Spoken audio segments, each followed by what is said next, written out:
ایک वक्त था जब जालिम बादशाह ने अल्लाह के नबी हजरत दानियाल अलैहिस्सलाम को जलील करने का मंसूबा बनाया।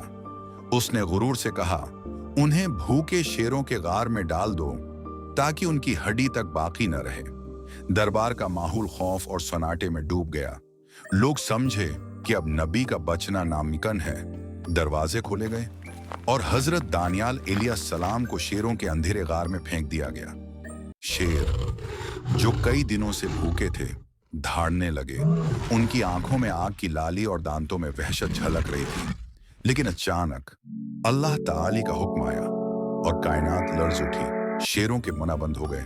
वो दरिंदे जो खून पीने को बेताब थे नबी के कदमों में अदब से बैठ गए।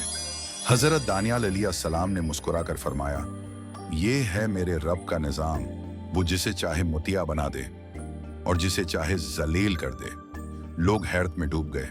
बादशाह का चेहरा जर्द पड़ गया और सब जान गए कि अल्लाह के नबी को कोई नुकसान नहीं पहुंचा सकता। यही है अल्लाह का मौजिज़ा कि जहां इंसान का सहारा टूट जाए वहां रब अपने बंदे की हिफाजत के लिए गैब से इंतजाम फरमा देता है।